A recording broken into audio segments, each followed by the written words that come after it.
Coming up with a truly original movie idea is tough. Not to mention that it's really tough to get people excited about your original idea and to get them to understand exactly what your movie is going to be about. And it's insanely tough to convince people to spend their hard-earned money on your original idea. Let's face it, the film industry is a business, and although we would love to think they have our best interests in mind, we need to admit to ourselves that they want to make a profit first and foremost. So how do you get people to understand the concept of your movie, to love the idea of it, and to spend their money on it? It's easy. Give them something familiar, something they already understand, something that already has a sentimental hold on them. The film business can eliminate the majority of their marketing struggles if they simply prey on your memory and nostalgia and crank out a bunch of prequels, sequels, and reboots.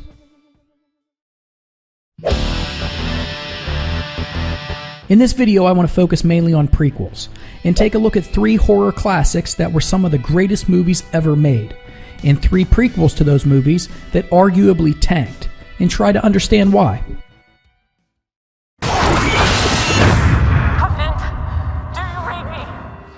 This first movie's brand new, so it may be a little too early to tell whether or not it's successful, but in my humble opinion, it failed on almost every level as an origin story and prequel. The original Alien can be found on most people's lists of the best sci-fi horror movies ever, and rightfully so.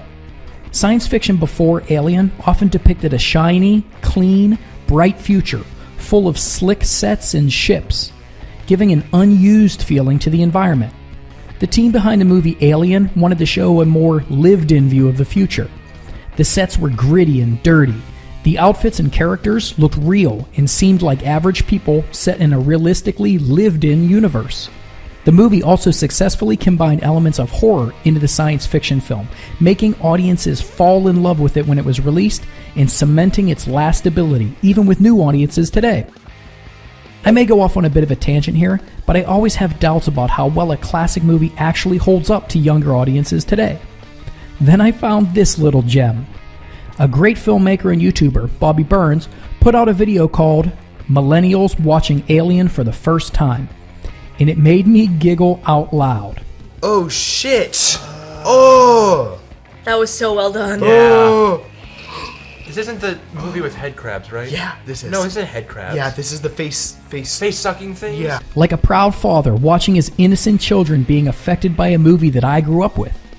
It's the ultimate I told you so moment, when normally the younger generation laughs at us geezers as we point our withered fingers towards them, cackling that horror movies were better back in my day, you little shit. Now take a look at all the Alien books, toys, comics, and video games. You can find xenomorphs at comic conventions and being made fun of online as silly memes. So what's the point of all of this? It's to show that the movie Alien is much more than just a movie. It's a piece of pop culture.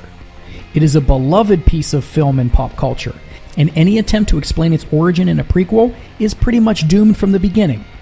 I dealt with this issue briefly in my Ghostbusters review. It is impossible to make a prequel, sequel, or reboot without being compared to the original. And when that original film has surpassed the simple movie status and has been elevated to pop culture icon status, any attempt at living up to the original is usually unsuccessful. This is a big reason why I was unsatisfied with the Alien Covenant movie. It may be impossible to compete with my nostalgia, even if the movie is done well. This factor is just too great for any prequel to overcome when talking about an iconic classic like the original Alien. Another reason I think it's failed as an origin story for me is because the sense of mystery is crushed when we find out the details of the xenomorph's creation. Again, there's probably no way this can be done in a way that would please me personally, so I would rather not know where the creature comes from. Understanding every single detail about one of the most iconic alien creatures ever put on film is not important to me enjoying a movie about it. In most cases, I think it's a bit scarier to not know.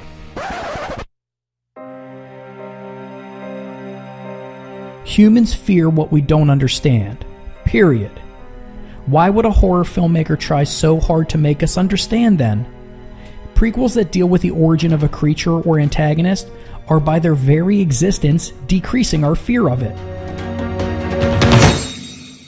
So stop it. This video might be getting a little too long, but I wanted to discuss another couple of examples in the next part, so make sure you're subscribed and check under the video for a link to part 2.